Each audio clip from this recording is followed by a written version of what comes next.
হচ্ছে জার, আরবিতে বলা হয় জার, বাংলা হচ্ছে প্রতিবেশী।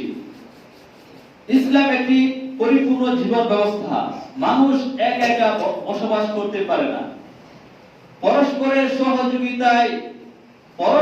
সহযোগিতায় অবস্থানকারী সঙ্গকে সমাজ বলা হয়। এই সমাজে যারা অবস্থান করে তাদের আচার, কথাবার্তা, আচরণ, নীতিনীতি মানুষকে প্রভাব ফেলে। সমাজে মানুষ তাদের আচরণ কিভাবে করবে, তার প্রতিবেশীর সাথে কিভাবে আচরণ করবে, তাদের সাথে কথা কিভাবে বলবে, তাদের দুঃখ কষ্ট সুখে স্বাচ্ছন্দ্যে মানুষ তার প্রতিবেশীকে সবসময় আশা করে, কামনা করে। এই প্রতিবেশীর কারণেই মানুষ কষ্ট পায়, আর এই প্রতিবেশীর কারণে মানুষ আনন্দ পায়, আর এই প্রতিবেশীর মানুষকে নিয়েই অনেক ঘটনা ঘটে যায়। সম্মানিত উপস্থিতি, আল্লাহ রাব্বুল আলামিন সূরাতুন নিসা 36 নম্বর আয়াতে বলতেছেন, আউযু বিল্লাহি মিনাশ শাইতানির রাজীম, ওয়া'বুদুল্লাহা ওয়া লা তুশরিকু বিহি শাইআন ওয়া বিল ওয়ালিদাইনি ইহসানা ওয়া বিযিল কুরবা ওয়াল ইয়াতামা ওয়াল মাসাকিন ওয়াল জারি যিল কুরবা ওয়াল জারিল জুনুবি ওয়াস সাহিবি বিল জামবি ওয়া ইবনিস সাবিল ওয়া মা মালাকাত আইমানুকুম ইন্নাল্লাহা লা ইউহিব্বু মান কানা মুখতালান ফাখুরা। মহান আল্লাহ রাব্বুল আলামিন আমাদের দিক নির্দেশনা দিচ্ছেন যে একটি আয়াত আমি তেলাওয়াত করলাম, এই একটা আয়াত যদি আমাদের সমাজে বাস্তবায়ন করা যায় তাহলে পুরো বিশ্বের মুসলিম সকলেই আমরা জানতে যেতে পারবো, যদি একটি আয়াত বাস্তবায়ন করতে পারি। আল্লাহ রাব্বুল আলামিন অত্র একটি আয়াতে পুরো ফর্মুলা বলে দিয়েছেন কার কি হক রয়েছে, কার কি অধিকার রয়েছে। প্রথমে আল্লাহ রাব্বুল আলামিন বলতেছেন, ওয়া'বুদুল্লাহা ওয়া লা তুশরিকু বিহি শাইআ, তোমরা একমাত্র কেবলমাত্র আল্লাহ রাব্বুল আলামিনের ইবাদত করবে এবং ইবাদতের ক্ষেত্রে কাউকে শরীক করবে না। ওয়া বিল ওয়ালিদাইনি ইহসানা, সাথে সাথে আমি আল্লাহ রাব্বুল আলামিন যাদের হকের কথা বলছি, যাদের সাথে সদাচরণ করবা, যাদের সাথে কোমল আচরণ করবা, নম্র ব্যবহার করবা, সেই উত্তম এক নম্বর ব্যক্তি হচ্ছে তোমাদের পিতামাতা। পিতামাতার সাথে নম্র আচরণ করবা। ওয়া বিল ওয়ালিদাইনি ইহসানা, পিতামাতার সাথে সৎ ব্যবহার করবে। ওয়া বিল ওয়ালিদাইনি ইহসানা ওয়া বিযিল কুরবা, এবং নিকট আত্মীয় যারা রয়েছে, তাদের সাথেও ভালো আচরণ করবা। ওয়াবিল ওয়ালিদাইনি ইহসানা ওয়াবিযিল কুরবা ওয়াল ইয়াতামা, এবং এতিম যারা রয়েছে তাদের সাথেও সৎ আচরণ করবা, ভালো ব্যবহার করবা। ওয়াল মাসাকিন, এবং যারা মিসকিন রয়েছে তাদের সাথেও নম্র ভদ্র আচরণ করবা। ওয়াল জারিল কুরবা, নিকট আত্মীয় যারা রয়েছে তাদের সাথেও নম্র ভালো ব্যবহার করবা। ওয়াল জারিল কুরবা ওয়াল জারিল জুনুবি ওয়াস সাহিবি, এবং যারা দূরবর্তী, যারা নিকট প্রতিবেশী রয়েছে, যারা দূরবর্তী প্রতিবেশী রয়েছে তাদের সাথেও নম্র ভদ্র আচরণ করবা। এবং কি তোমাদের যাদের সাথে চলাফেরা করো তাদের সাথেও নম্র ভদ্র আচরণ করতে হবে। এমনকি আল্লাহ তাবারক ওয়া তাআলা বলেন, তোমাদের পথিক যাদের সাথে তোমরা চলাফেরা করো, রাস্তায় দেখা হয়, সাক্ষাৎ হয়, চলাফেরা করতেছো, তাদের সাথেও তোমরা ভালো আচরণ করতে হবে। এমনকি তোমাদের দাস দাসী অধীনস্থ ব্যক্তি যারা রয়েছে তাদের সাথে তোমাদের নম্র ভদ্র আচরণ করতে হবে। আল্লাহ রাব্বুল আলামিন বলেন, ইন্নাল্লাহা লা ইউহিব্বু মান কানা মুখতালান ফাখুরা। আল্লাহ রাব্বুল আলামিন ওই সমস্ত ব্যক্তিদেরকে পছন্দ করেন না যারা ধাম্বিক, অহংকারী, কথায় অহংকারী করে, আমার এইটা আছে সেইটা আছে, আমার উমর সম্পত্তি আছে, ধন সম্পত্তি আছে, অহংকারে কথাবার্তা বলে। আল্লাহ রাব্বুল আলামিন ওই অহংকারী ব্যক্তিকে পছন্দ করেন না। আল্লাহ রাব্বুল আলামিন বলেন, ইন্নাল্লাহা লা ইউহিব্বু মান কানা মুখতালান ফাখুরা।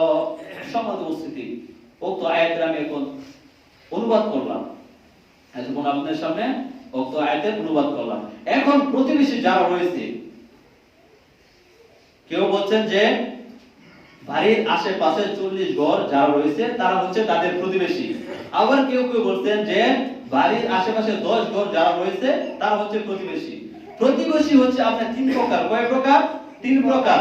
এক নম্বরের প্রতিবেশী অমুসলিম প্রতিবেশী যারা আপনার সাথে থাকতেছে, উঠা বসা করতেছে, অমুসলিম কাফের হতে পারে, মুশরিক নাসারা হতে পারে, অন্য বিধর্মী হতে পারে, তার আপনার প্রতিবেশী, তাদের সাথে আপনার একটি হক রয়েছে। হক কয়টি রয়েছে? একটি। কেন? সেই এক নম্বর হক হচ্ছে আপনার প্রতিবেশী হওয়ার কারণে এই একটা হক তার মধ্যে রয়েছে। দ্বিতীয় নম্বর যে প্রতিবেশী রয়েছে সেটা হচ্ছে আপনার মুসলিম প্রতিবেশী, তাদের সাথে আপনি হক রয়েছে দুইটা। কয়টা হক রয়েছে? দুইটা। এক নম্বর হচ্ছে মুসলমান হওয়ার কারণে এক হক, আরেকটা হক হচ্ছে আপনার প্রতিবেশী হওয়ার কারণে হক। এই দুইটা হক। আর তিন নম্বর প্রতিবেশী সেটা হচ্ছে আপনার আত্মীয়। আত্মীয় প্রতিবেশী, তার হক কয়টা? তিনটা। এক নম্বর হক আপনার আত্মীয় হওয়ার কারণে, আর দ্বিতীয় নম্বর হচ্ছে আপনি মুসলমান হওয়ার কারণে হক রয়েছে, আর তৃতীয় নম্বর হচ্ছে আপনার প্রতিবেশী থাকার কারণে হক। তো মুসলিম আত্মীয় যারা রয়েছে তাদের হক কি? তিনটা হক, বেশি হক রয়েছে। সম্মানিত উপস্থিতি, এবং প্রতিবেশীর হক সম্পর্কে আদায়। আনাবি হুরায়রা রাদিয়াল্লাহু তাআলা আনহু আন্না রাসূলুল্লাহ সাল্লাল্লাহু আলাইহি ওয়াসাল্লাম মান কানা ইউমিনু বিল্লাহি ওয়াল ইয়াউমিল আখির ফালা ইউযি দারাহু ওয়া মান কানা ইউমিনু বিল্লাহি ওয়াল ইয়াউমিল আখির ফালইকরিম দাইফাহু ওয়া মান কানা ইউমিনু বিল্লাহি ওয়াল ইয়াউমিল আখির ফালইয়াকুল খায়রান আও লিয়াসকুত। আবু হুরায়রা রাদিয়াল্লাহু তাআলা আনহু থেকে বর্ণিত, নিশ্চয়ই আল্লাহ নবী সাল্লাল্লাহু আলাইহি ওয়াসাল্লাম বলেছেন, যে ব্যক্তি আল্লাহ এবং পরকালের প্রতি বিশ্বাস রাখে সে যেন তার প্রতিবেশীকে কষ্ট না দেয়। কি না করে? কষ্ট না দেয়। কে বলেছেন? আল্লাহ নবী সাল্লাল্লাহু আলাইহি ওয়াসাল্লাম বলেছেন, যে ব্যক্তি আল্লাহ এবং পরকালের প্রতি বিশ্বাস রাখে সে যেন তার প্রতিবেশীকে কষ্ট না দেয়। শুধু তাই নয়, আল্লাহ নবী সাল্লাল্লাহু আলাইহি ওয়াসাল্লাম আরো বলেছেন, যে ব্যক্তি আল্লাহ এবং পরকালের প্রতি বিশ্বাস স্থাপন করে সে যেন মেহমানকে সম্মান জানায়, স্বাগত জানায়, মেহমানদেরকে আপ্যায়ন করে। শুধু তাই নয়, আল্লাহ নবী সাল্লাল্লাহু আলাইহি ওয়াসাল্লাম আরো বলেছেন, যে ব্যক্তি আল্লাহ এবং পরকালের প্রতি বিশ্বাস স্থাপন করে, বিশ্বাস করে, সে যেন ভালো কথা বলে। যদি ভালো কথা তার মুখ থেকে না আসে, যদি ভালো কথা বলতে না পারে, তাহলে সে যেন চুপ থাকে। কি করে? চুপ থাকে। বলে ভালো কথা বলবে। যদি ভালো কথা আপনার মুখ দিয়ে না আসে, না বাইর হয়, তাহলে কি করতে হবে? চুপ থাকতে হবে। বুখারী মুসলিম হাদিসটি বর্ণনা করেছেন। এখন হাদিসের ব্যাখ্যায় আসেন। আল্লাহ নবী সাল্লাল্লাহু আলাইহি ওয়াসাল্লাম প্রথম যে কথাটা বলছেন, যে ব্যক্তি আল্লাহর প্রতি পরকালের প্রতি বিশ্বাস রাখে সে যেন তার প্রতিবেশীকে কষ্ট না দেয়। আমরা অত্র হাদিস থেকে দেখি, আমরা কি আমাদের আচার ব্যবহার, কথাবার্তা, চাল চলনে আমাদের প্রতিবেশী কি আমার আচরণ ব্যবহারে কি কষ্ট পাচ্ছে? কি কষ্ট পাইতেছে? যদি কষ্ট পেয়ে থাকে, আবু হুরায়রা রাদিয়াল্লাহু তাআলা থেকে বর্ণিত, আন্না রাসূলুল্লাহ সাল্লাল্লাহু আলাইহি ওয়াসাল্লাম ওয়াল্লাহি লা ইউমিন ওয়াল্লাহি লা ইউমিন ওয়াল্লাহি লা ইউমিন কিলা মান ইয়া রাসূলুল্লাহ সাল্লাল্লাহু আলাইহি ওয়াসাল্লাম قال الذي لا يؤمن جاره। আবু হুরায়রা রাদিয়াল্লাহু তাআলা থেকে বর্ণিত, নিশ্চয়ই আল্লাহ নবী সাল্লাল্লাহু আলাইহি ওয়াসাল্লাম কথাটা তিনবার বলেছেন, সেই ব্যক্তি কখনো মুমিন নয়, সেই ব্যক্তি কখনোই মুমিন নয়, সেই ব্যক্তি কখনোই মুমিন নয়। সাহাবীরা জিজ্ঞেস করলেন, হে আল্লাহ নবী সাল্লাল্লাহু আলাইহি ওয়াসাল্লাম, কোন ব্যক্তি মুমিন নয়? আপনি কথাটা এত গুরুত্ব দিলেন, এত প্রাধান্য দিলেন, এই বলার কারণ কি? কোন ব্যক্তি মুমিন নয়? রাসূল সাল্লাল্লাহু আলাইহি ওয়াসাল্লামকে জানানো হলো কোন ব্যক্তি মুমিন নয়। ইয়া রাসূল সাল্লাল্লাহু আলাইহি ওয়াসাল্লাম আমাদেরকে বলে দেন। রাসূল সাল্লাল্লাহু আলাইহি ওয়াসাল্লাম বললেন, আল্লাযী লা ইউমিনু জারুহু, যার আচার আচরণে, যার অতিষ্ঠ তার প্রতিবেশী কষ্ট পায়, যার আচরণে তার প্রতিবেশী কষ্ট পায়, সেই ব্যক্তি কখনোই মুমিন হতে পারে না। কে বলেছেন? রাসূল সাল্লাল্লাহু আলাইহি ওয়াসাল্লাম বলেছেন, যে ব্যক্তির আচার আচরণে, কথাবার্তায়, চাল চলনে তার প্রতিবেশী কষ্ট পায়, সে কখনো কি হতে পারে না? মুমিন হতে পারে না। সম্মানিত উপস্থিতি, আচার আচরণ ভালো হতে হবে। যদি আচার আচরণের মাধ্যমে আপনার প্রতিবেশী কষ্ট পায়, তাহলে কিন্তু আপনি মুমিন হতে পারবেন না। শুধু তাই নয়, মুসলিমে হাদিস বর্ণনা হয়েছে যে আল্লাহ নবী সাল্লাল্লাহু আলাইহি ওয়াসাল্লাম বলেছেন, যে ব্যক্তির আচার আচরণে তার প্রতিবেশী কষ্ট পায়, সে ব্যক্তি জান্নাতে প্রবেশ করবে না। এখন আপনি ঠিকমতো সালাত আদায় করছেন, আপনি দান সদকা ঠিকমতো করছেন, কিন্তু আপনার আচার আচরণে কিন্তু আপনার প্রতিবেশী কষ্ট পাচ্ছে। এরকম দেখা না যে আপনি ঠিকমতো হজ করছেন, যাকাত দিচ্ছেন, আপনি দান খয়রাত ঠিকই করছেন, সালাত আদায় করছেন, মসজিদে প্রথম কাতারে আসেন, কিন্তু দেখা যাচ্ছে যে আপনার মুখ দ্বারা, আপনার হাত দ্বারা, আপনার কথার মাধ্যমে আপনার প্রতিবেশী কষ্ট পাচ্ছে। এই কারণে কিন্তু আপনাকে কঠিন জবাবদিহি করতে হবে। শুধু তাই নয়, আবু হুরায়রা রাদিয়াল্লাহু তাআলা আনহু থেকে বর্ণিত, আল্লাহ নবী সাল্লাল্লাহু আলাইহি ওয়াসাল্লাম বলেছেন, যে ব্যক্তি তার আচার আচরণে, তার কথাবার্তায়, চাল চলনে তার প্রতিবেশী কষ্ট পাবে, সে ব্যক্তি কখনোই ঈমানদার হতে পারে না। কারণ কি? আপনি সালাত আদায় করছেন, আপনি হজ করছেন, যাকাত দিচ্ছেন, মসজিদে প্রথম কাতারে এসে সালাত আদায় করছেন, আপনি বাড়ি থেকে আপনার প্রতিবেশী আপনার মাধ্যমে কষ্ট পাচ্ছে, এইটা আপনার ইবাদত কবুল হবে না।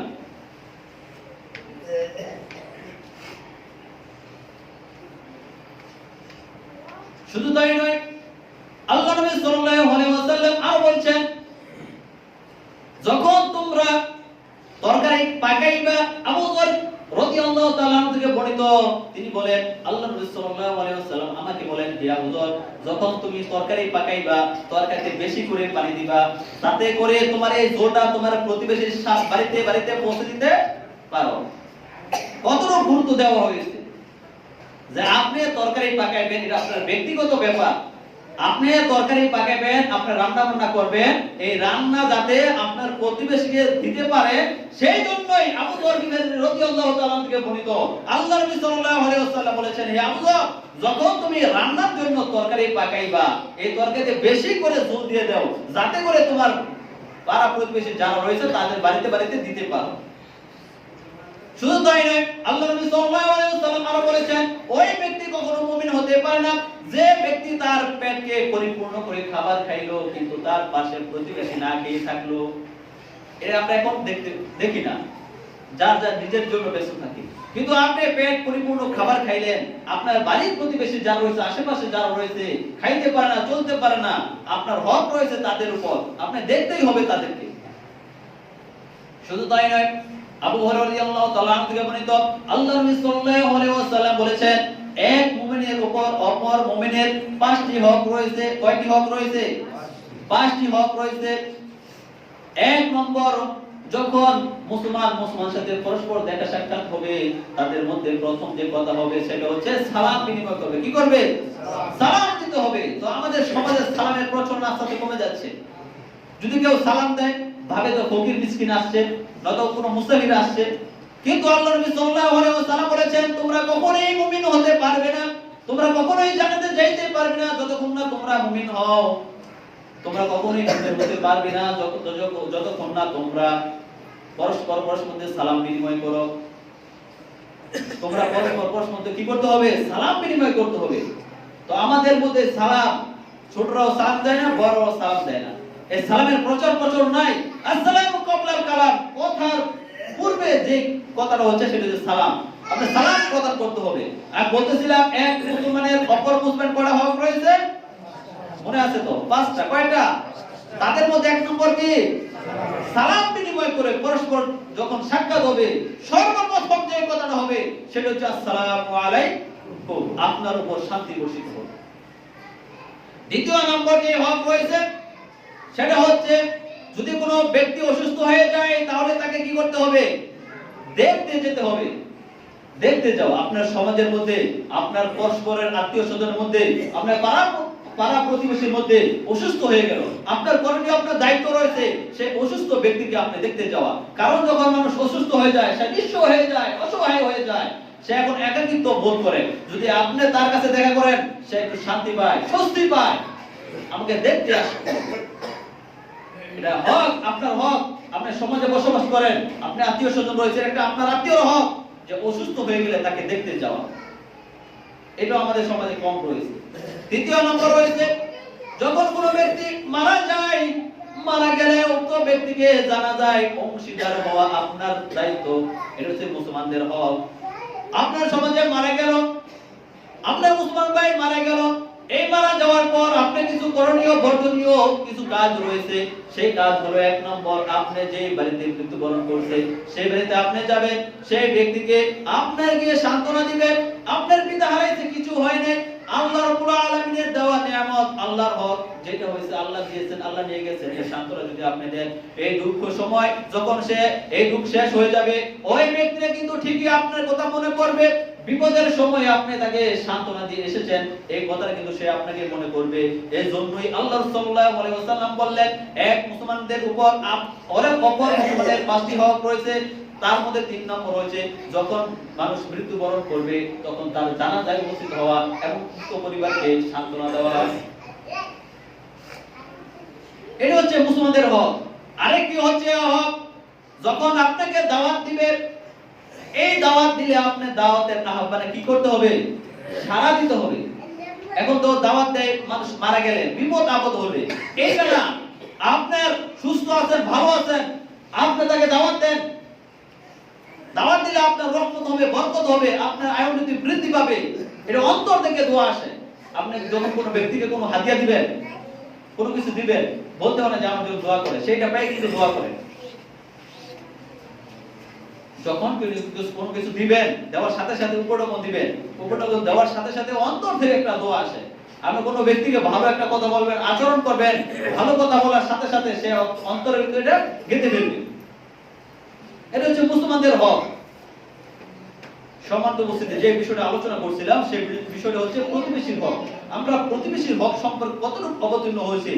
ওমর, আলী ইবনে ওমর ও আয়েশা রাদিয়াল্লাহু তাআলা আনহুমা আন্না রাসূলুল্লাহ সাল্লাল্লাহু আলাইহি ওয়াসাল্লাম قال, ওমর এবং আয়েশা রাদিয়াল্লাহু তাআলা আনহুমা থেকে বর্ণিত, তিনি বলেন, আল্লাহ নবী সাল্লাল্লাহু আলাইহি ওয়াসাল্লাম বলেন, মা যালা জিবরিল ইউসিনি বিল জার।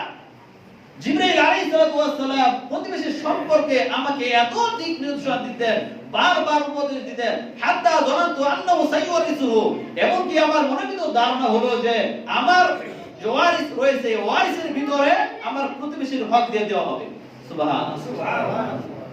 কতটুকু গুরুত্ব দিয়েছেন, বারবার জিবরাইল আলাইহিস সালাতু ওয়াস সালাম আকাশ থেকে নবী সাল্লাল্লাহু আলাইহি ওয়াসাল্লামের কাছে বারবার এসে দিক নির্দেশনা দেন, আপনার প্রতিবেশী সম্পর্কে খোঁজ খবর নিন, আপনার প্রতিবেশী সম্পর্কে দেখাশোনা করেন, আপনার প্রতিবেশী সম্পর্কে একটু কথাবার্তা বলেন।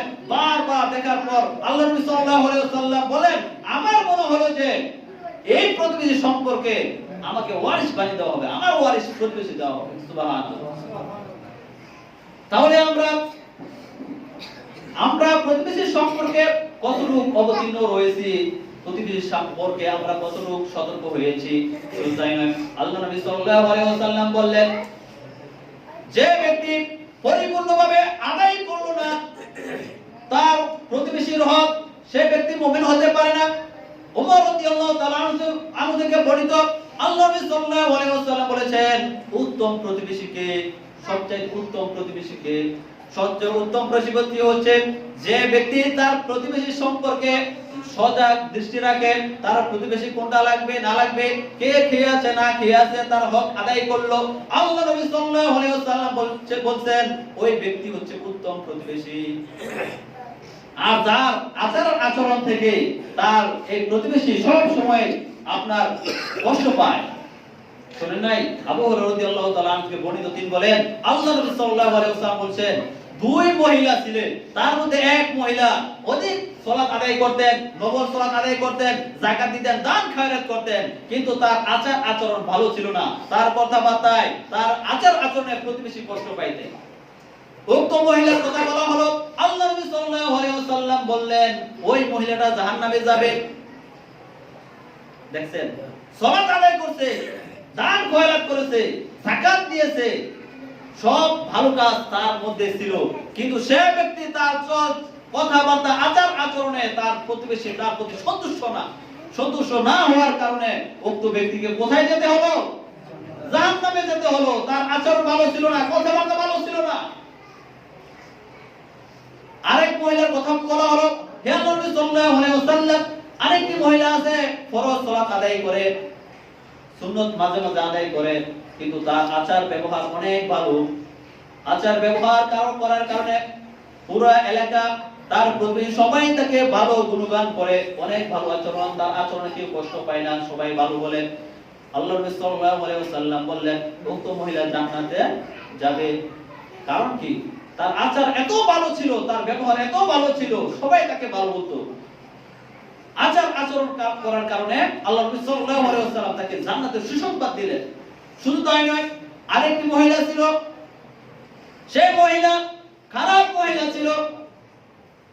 খারাপ মহিলা হওয়ার কারণে একটি কুকুর তৃষ্ণার্ত হয়েছিল পানি পান করার জন্য। এমন তৃষ্ণার্ত হয়েছিল, বারবার এই কুকুরের নিকট যায়, আবার ফিরে আসে।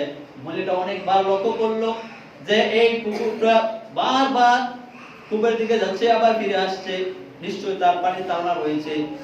এখন মহিলা তার যে মোজা রয়েছে পায়ের মধ্যে, এই মোজা দিয়ে মুখ থেকে পানি উঠিয়ে ও তো কুকুরকে পানি পান করালো। এই দৃশ্য দেখে আল্লাহ রাব্বুল আলামিন উক্ত মহিলাকে জান্নাতে যাওয়ার সুসংবাদ দিয়ে দিলেন। সুবহানাল্লাহ। তার আচরণ কত ভালো ছিল, এইটা যে একটা কুকুর, সামান্য একটা কুকুর, তার পানি পান করার কারণে আল্লাহ রাব্বুল আলামিন তাকে জান্নাতে যাওয়ার সুসংবাদ দিয়ে দিলেন। সুবহানাল্লাহ। তার মধ্যে কি ছিল? একটা প্রাণীর যে ক্ষুধার্ত চাহিদা ছিল, এই প্রাণীর চাহিদা সে মিটিয়ে দিল। তাহলে উক্ত হাদিস থেকে আমরা কি শিক্ষা করতে পারি? আপনার ইবাদত অনেক ভালো, আপনি সালাত আদায় করেন, আপনি যাকাত দেন, আপনি টাকা পয়সা দান খরচ করেন, কিন্তু আপনার কথাবার্তা, চাল চলনে আপনার কিন্তু প্রতিবেশী কষ্ট পাচ্ছে, এই জন্য কিন্তু আপনার সমস্ত আমল নষ্ট হয়ে যাচ্ছে, আপনি কিন্তু ভালো নয়। আরেকটি মহিলার কথা বলা হলো, খেয়াল নবী সাল্লাল্লাহু আলাইহি ওয়াসাল্লাম এক মহিলা একটি বিড়াল লালন পালন করেছিল, কিন্তু বিড়ালটা হঠাৎ করে উক্ত মহিলা বেঁধে রাখার কারণে উক্ত বিড়ালটি মারাই গেল। এই অবস্থায় উক্ত মহিলাকে জাহান্নামের সুসংবাদ দিলেন। কারণ কি? বিড়ালকে বেঁধে রেখেছিল, বিড়াল কিছু খাইতে পায় নাই, কিছু খাওয়ার জন্য কিছু দেয় নাই, খাইতে পায় নাই, খাওয়ার জন্য কিছু দেয় নাই। এই বিড়ালকে হত্যা করার কারণে উক্ত মহিলাকে জাহান্নামে যেতে হলো। সম্মানিত উপস্থিতি, আমরা সবাই সমাজে বসবাস করি। এই বসবাস করার কারণে আমাদের আচার ব্যবহারে, আমাদের কথাবার্তায় যদি কেউ কষ্ট পায়, তাহলে কিন্তু আমাদেরকে জবাব দিতে হবে। যেমন আল্লাহ রাব্বুল আলামিন বলেন, ওয়া'বুদুল্লাহ ওয়া লা তুশরিকু বিহি শাইআন ওয়া বিল ওয়ালিদাইনি ইহসানা ওয়া বিযিল কুরবা। তোমার নিকট আত্মীয় যারা রয়েছে তাদের সাথে ভালো ব্যবহার করতে হবে। তোমার নিকট আত্মীয় যারা রয়েছে তাদের সাথে ভালো ব্যবহার করতে হবে। আপনার নিকট আত্মীয় কারা রয়েছে? আপনার বোন রয়েছে, আপনার মেয়ে রয়েছে, আপনার বউ রয়েছে, আপনার চাচা চাচি রয়েছে, যারা রক্তের সম্পর্ক রয়েছে, রক্তের সম্পর্ক, বৈবাহিক সম্পর্ক রয়েছে, আপনি তাদের সাথে ভালো ব্যবহার করতে হবে। কে বলেছেন? আল্লাহ রাব্বুল আলামিন বলেছেন, ওয়াবিদিল কুরবা, তাদের সামনে ভালো ব্যবহার করতে হবে। এবং যারা মিসকিন রয়েছে, যারা এতিম রয়েছে, তাদের সাথেও ভালো ব্যবহার করতে হবে। আমাদের সমাজে দেখা যায় যারা এতিম রয়েছে তাদের অভিভাবক থাকে না, যারা এতিম, যাদের অভিভাবক নেই, তাদেরকে অনেক তুচ্ছ তাচ্ছিল্য মনে করে, তাদের কোনো অগ্রাধিকার দেওয়া হয় না, তাদের কথাবার্তায় গুরুত্ব দেওয়া হয় না, তাদের দূর দূর করে তাড়িয়ে দেওয়া হয়। আল্লাহ নবী সাল্লাল্লাহু আলাইহি ওয়াসাল্লাম বলেছেন, যে ব্যক্তি এতিমকে ভরণ পোষণ করবে, এতিমের দায় বায়ান দিবে, আমি এবং উক্ত ব্যক্তিকে জান্নাতের পাশাপাশি রাখা হবে। সুবহানাল্লাহ। এমন আমল করে দেখালেন যে এরকম পার্থক্য থাকবে। এবং এতিমের যারা ধন সম্পদ ভক্ষণ করে খাবে, তাদেরকে জাহান্নামের আগুন দেওয়া হবে তাদের পেটে। তো কত গুরুত্ব দেওয়া হয়েছে এতিমদেরকে। ওয়াল মাসাকিন, এবং মিসকিন যারা রয়েছে, মিসকিন দুই প্রকার রয়েছে। একটি হচ্ছে যারা আপনার সমাজে বসবাস করে, ক্ষুধা আছে ঠিক, তাড়না আছে ঠিক, কিন্তু মানুষের নিকট হাত পাতে না, বলতে পারে না যে আমার এই চাহিদা রয়েছে, এই চাহিদা মেটাও। মানুষও তাকে দেখে বোঝে না, আসলে কিন্তু সে ব্যক্তিকে দেখতেছেন আপনি ভালো, কিন্তু ভিতরের খবর তো আপনি জানতেছেন না। এর জন্য যারা প্রতিবেশী রয়েছে, আশেপাশে যারা রয়েছে, তারা কিন্তু এই খোঁজ খবর নিতে হবে, এই খোঁজ খবরটা আপনাদের নিতে হবে। সম্মানিত উপস্থিতি, তার পরবর্তী বলতেছেন ওয়াল জারিল কুরবা ওয়াল জারিল জুনুব, নিকট প্রতিবেশী, দূরবর্তী প্রতিবেশী, তাদের সাথে ভালো আচরণ করতে হবে। আপনার নিকট প্রতিবেশী রয়েছে, আপনার আশেপাশে বাড়িতে যারা রয়েছে, আপনার কথাবার্তায়, চাল চলনে আপনি যদি তাদেরকে দুঃখ কষ্ট দিয়ে থাকেন, তাহলে আপনি তাদেরকে মাফ চেয়ে নেবেন, আপনি তাদের কাছ থেকে মাফ চেয়ে নেবেন। কারণ এটা হচ্ছে বান্দার হক। এই বান্দার হক যদি আপনি নষ্ট করেন তাহলে কিন্তু বান্দার থেকে এই আপনার মুক্তি করে দিতে হবে। একটা হচ্ছে আল্লাহর হক আর একটা হচ্ছে বান্দার হক। এই বান্দার হক কিন্তু বান্দার থেকে আপনি মুক্তি দিতে হবে। শুধু তাই নয়, আপনার দূরবর্তী প্রতিবেশী যারা রয়েছে তাদের কিন্তু দেখাশোনা আপনার করতে হবে। আপনি যদি মারা যান, আজকে এখানে যদি মারা যান, ওই নরসিংদী থেকে এসে আপনার কিন্তু জানাজা দিবে না। আপনার ঘরে আশেপাশে যারা রয়েছে তারাই কিন্তু আপনার কবর করবে, কেউ আপনার দাফন করবে, কেউ কাপড় কাটবে, কেউ এই খাট নিয়ে আসবে। কিন্তু দূরবর্তী ওই নরসিংদী থেকে ওই নেত্রকোনা থেকে লোক আসবে না, আপনার বাড়ি থেকে আপনার লোক যাবে। আপনার আশেপাশে যারা রয়েছে তারাই কিন্তু যাবে।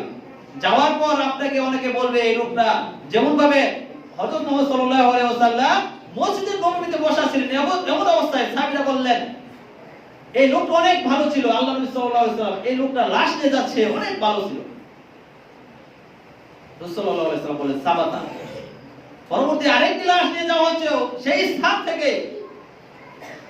সাহাবীরা বললেন ওই ব্যক্তিটা বেশি ভালো ছিল না, তার আচার আচরণে মানুষ অনেক কষ্ট পাইতো, মরতে অনেক শান্তি হয়েছে। আল্লাহ রাব্বুল আলামিন বললেন, আল্লাহ রাসূল সাল্লাল্লাহু আলাইহি ওয়াসাল্লাম বলেন সাবাতা।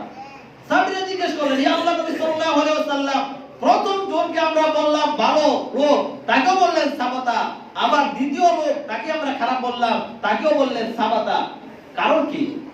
রাসূল সাল্লাল্লাহু আলাইহি ওয়াসাল্লাম বললেন তোমরা যখন বললাম উক্ত ব্যক্তিরা ভালো ছিল, তার আচার আচরণ অনেক ভালো ছিল, কথাবার্তা লেনদেন ভালো ছিল, আল্লাহ নবী সাল্লাল্লাহু আলাইহি ওয়াসাল্লাম বললেন আল্লাহ তাবারক ওয়া তাআলা জিবরাইল আলাইহিস সালাম পাঠিয়ে দিলেন আমার নিকট এবং বললেন উক্ত ব্যক্তি জান্নাতি হোক। আপনি বলেন কবুল, আমি বললাম সাবাতা, কবুল, তো কবুল হয়ে গেছে। সুবহানাল্লাহ।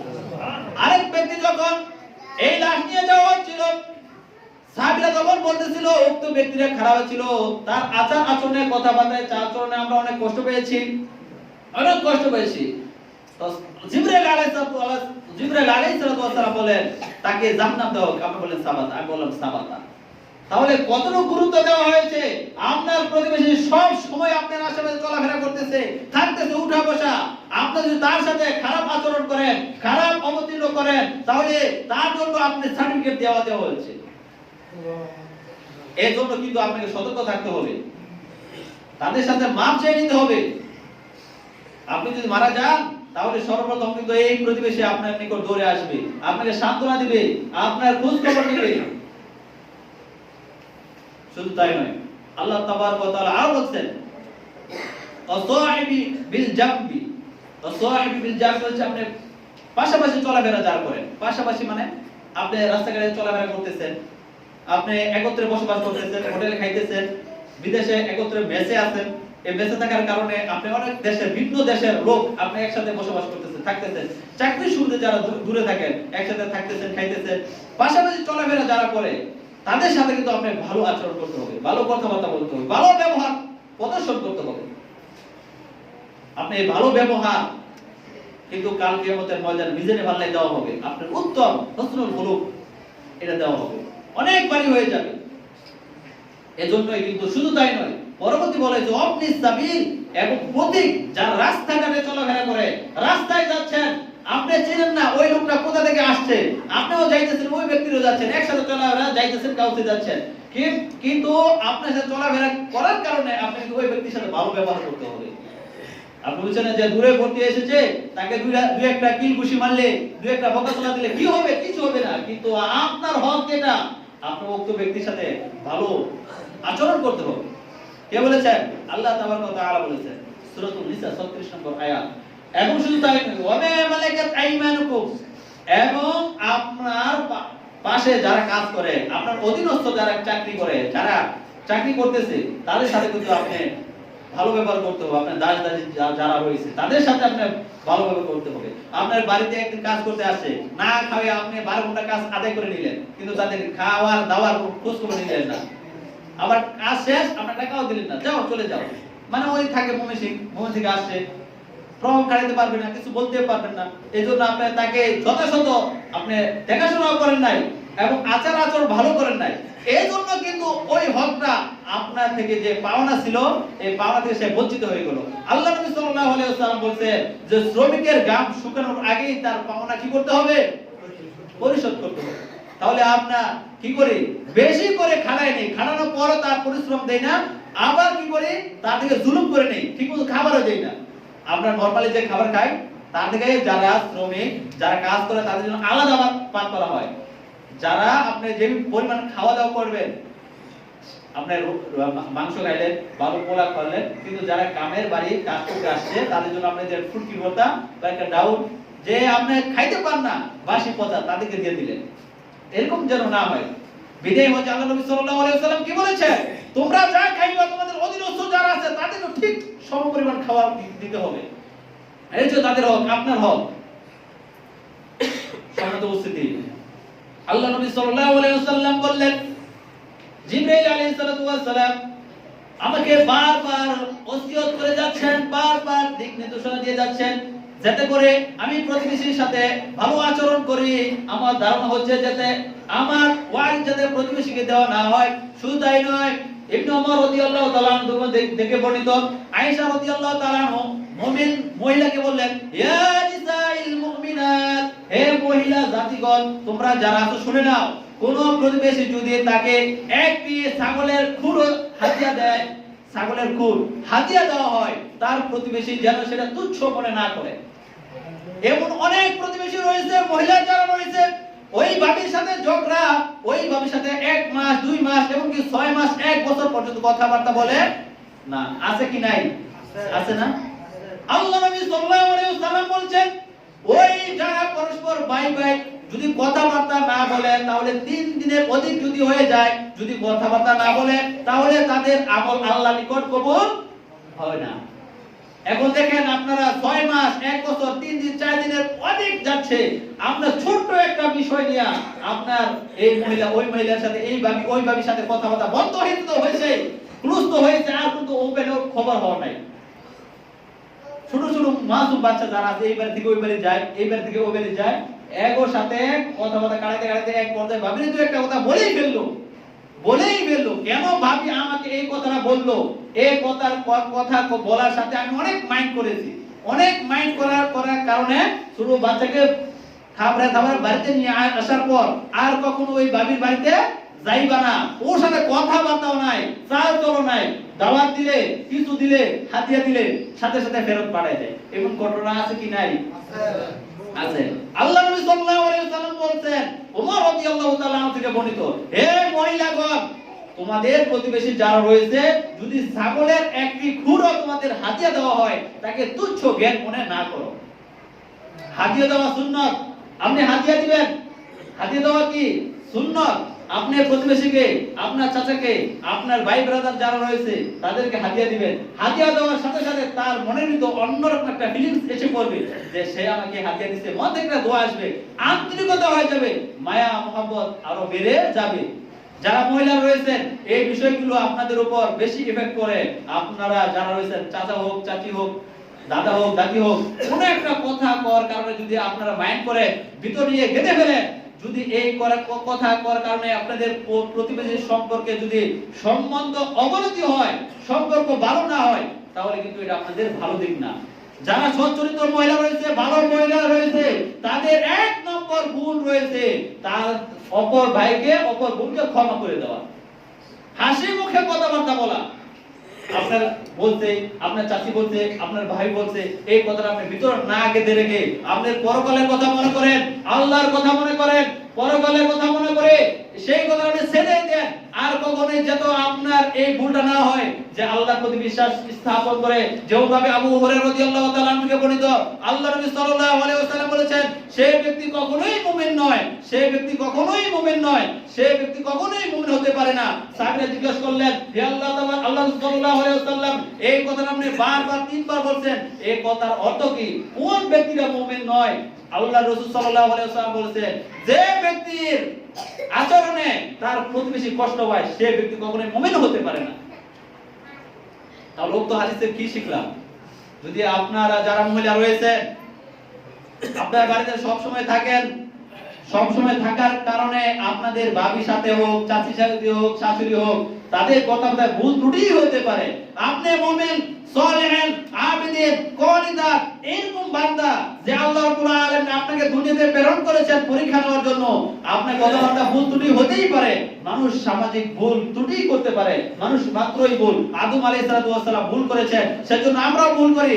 এই কথাকে গুরুত্ব না দিয়ে তাকে আলাদাভাবে বলে দেন, আপনি তার প্রশংসা করেন, প্রশংসা করার সাথে সাথে দেখবেন আপনার প্রতি আরো বেশি করে মায়া মহব্বত হবে যে না, ওই ব্যক্তিরা আমার প্রশংসা করে, আমার অগোচরে কথা, আমার কথা অন্যজনকে বলে বেড়ায় না। তাহলে বলতে পারবেন যে ওই